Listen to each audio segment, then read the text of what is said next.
हमारे देश की कॉरपोरेट घराने की बड़ी बड़ी जो कंपनियां हैं वो बड़े बड़े राजनीतिक दलों को हायर कर लिया है। वो भाजपा कांग्रेस को गोदी में बिठा के खिला रही हैं और पूरा चुनाव लड़ने के लिए पैसा अडानी अंबानी जैसे उद्योगपति टाटा बिरला जैसे लोग फंडिंग कर रहे हैं। और ये लोग विधायक सांसद बनने के बाद उनके लिए पॉलिसी बनाते हैं और जनता के एजेंट के रूप में ये नेता काम कर रहे हैं। अभी जो सरकारें चल रही हैं ये सरकार नहीं चल रही, ये राम राज्य नहीं चल रहा है, ये कॉरपोरेट राज चल रहा है। और गुजरात के लोगों को, पूंजीपति लोगों को अमीर बनाने के लिए लोग काम कर रहे हैं।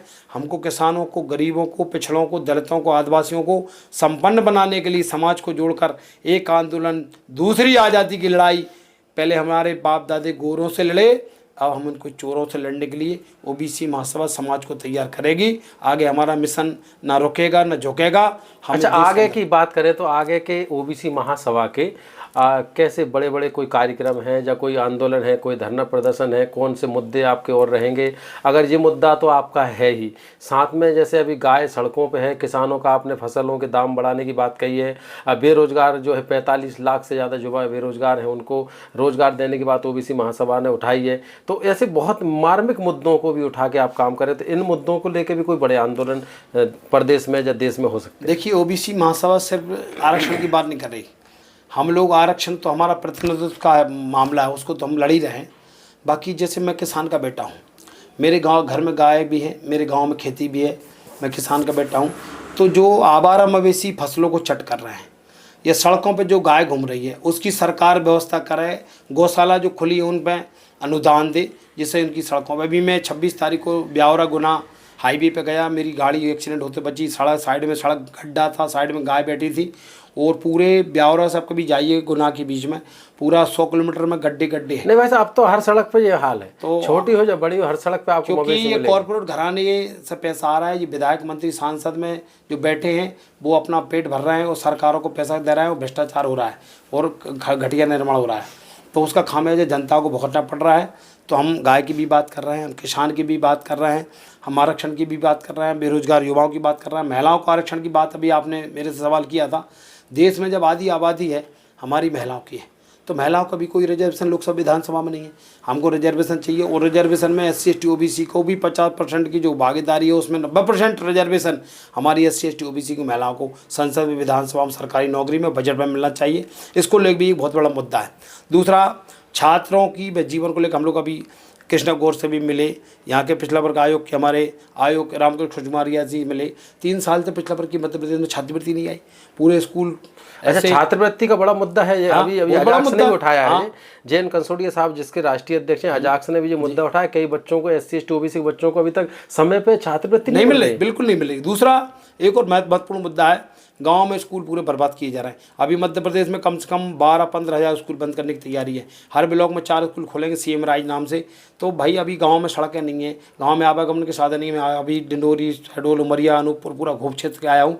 ग्रामीण क्षेत्र में आ जाने के साधन नहीं, तो बसें कहाँ जाएंगी, कहाँ बच्चे आएंगे। तो शिक्षा को बर्बाद किया जा रहा है, पूरा प्राइवेट शिक्षा में किया जा रहा है। अभी सरकारी अस्पताल में अभी जाके देखिए, मैं ऐश्वर्या जिले में कल जिला अस्पताल में गया, वहाँ पे पलंग नहीं है, लोगों को भर्ती की जो सुविधा नहीं है। जो सरकार ने आयुष्मान कार्ड की आड़ में जो प्राइवेट हॉस्पिटलों की जो जेब भरने का जो काम चल रहा है और प्राइवेट अस्पताल जिस तरह से गरीबों को जो ऑपरेशन के नाम पे फोटो खींच के उसको किस तरह से मतलब बजट को बढ़ा के जो है सरकार को पेश करते हो, सरकार बाकायदा प्राइवेट अस्पतालों को लाखों रुपए दे भी रही है और इसके बाद भी गरीब आदमियों को अस्पताल में जाता है, उसको दवाई भी अलग से लेना पड़ता है।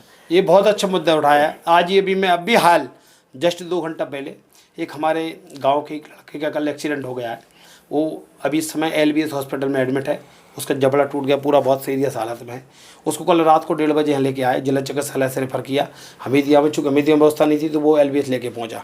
उसके बाद आयुष्मान कार्ड है।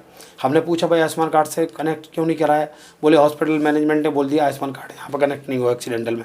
तो भाई ऐसे आयुष्मान कार्ड क्यों बनाए जब एक्सीडेंट में आदमी जीवन और मृत्यु की शैया पे लेटा है और गरीब परिवार का कोई बच्चा है, उसका इलाज अच्छे से अगर नहीं हो पा रहा, उसको आयुष्मान कार्ड का लाभ नहीं मिल रहा, तो ऐसी आयुष्मान कार्ड योजना को बंद कर देना चाहिए।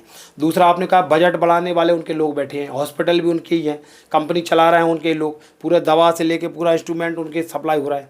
तो वो फर्जी तरीके से मेरे पास कम से कम 20 उदाहरण है। फर्जी तरीके से आपके 15,000 रुपये लग रहा है आयुष्मान में, सीधा 50,000 का बिल बना के वो पैसा लूट रहे हैं।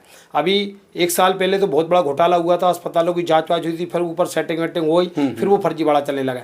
एक भी, मैं मध्य प्रदेश की बात करूं, इस भोपाल की, भोपाल में एक भी OBC SC ST के किसी भी व्यक्ति की हॉस्पिटल नहीं है, और ना वो हॉस्पिटल से कोई आयुष्मान कार्ड का लाभ ले पा रहा है। और जिनको आयुष्मान कार्ड बनाया वो SC ST OBC के लोग हैं, उनके फर्जी आयुष्मान कार्ड लगा के करोड़ों रुपए की जेबें भरी जा रही। ये बहुत बड़ा मुद्दा आपने बताया, और आज मैंने इसको फेस भी किया, और आपके माध्यम से आज मुझे और जानकारी मिली है। हम बिल्कुल जमीनी स्तर पर इसको काम करेंगे, सरकार को घेरेंगे, इसकी उससे तरह की जाँच हो, और वास्तव में जो पात्र व्यक्ति उसको लाभ मिले। ये बहुत बड़ा आपने ये सब मतलब एक तरह से बोले जैसे लेटरल एंट्री से जो अभी संसद में कानून बन रहा था, उसको जो हम लोगों ने अभी 21 तारीख को SC ST OBC ने मिलके SC ST के समर्थन में हम लोगों ने भी आंदोलन किया, तो उसको लेटरल एंट्री को उसके एक दिन पहले वापस कर लिया। और जो SC ST का जो कॉलेजियम सिस्टम लगाकर, क्रिमिनल लगाकर जो खत्म करने का काम किया जा रहा है, वो भी हमने सामाजिक आंदोलन से उसको वापस कराया। सर मुद्दे को आप जरूर जोड़िए, क्योंकि इस मुद्दे के बारे में मैंने ऐसे नहीं अनुभव लिया। मैं हॉस्पिटल्स में जाता हूँ, लोग ये कहते हैं भैया दवाई का पैसा हमसे अलग से ले रहे हैं, मेडिकल का अलग से ले रहे हैं, जबकि आयुष्मान का मतलब ये कहते हैं कि फ्री इलाज होगा। अब फ्री तो हो ही नहीं रहा। हाँ, जो भी उनको इलाज करते हैं, वो भर्ती करते हैं, उसका पूरा बिल बना के वो अपना दे देते, उसका पैसा उनका 1 महीने बाद हॉस्पिटल में जाता है। लेकिन जो आदमी जिसके पास पैसा बिल्कुल भी नहीं है, तो वो कर्ज ले लेके इलाज करवा, फिर आयुष्मान का मतलब क्या हुआ? ये बहुत बड़ा स्कैम है, घोटाला है, और इसको लेकर हम समाज में चेतना आएंगे। इसकी और मैं बारीकी से पूरा सर्च करूंगा, इसके डिपार्टमेंट के अधिकारियों से बात करूंगा। ये आपको मैं वादा कर रहा हूं आपके चैनल के माध्यम से, इसको भी हम पूरे मध्य प्रदेश के साथ साथ 16 राज्यों तक फैलाएंगे, और स्वास्थ्य मंत्री, प्रधानमंत्री, मुख्यमंत्री और यहाँ के जनप्रतिनिधियों को भी घेरेंगे, और हम इस मुद्दे को सड़क से लेकर सदन तक पहुँचाने का काम करेंगे। ये आपके चैनल के माध्यम से बोल रहे हैं। और एक अपील और आपके चैनल के माध्यम से आखिरी में कहना चाहता हूँ। Hey there. Subscribe to my channel. And also press this bell icon.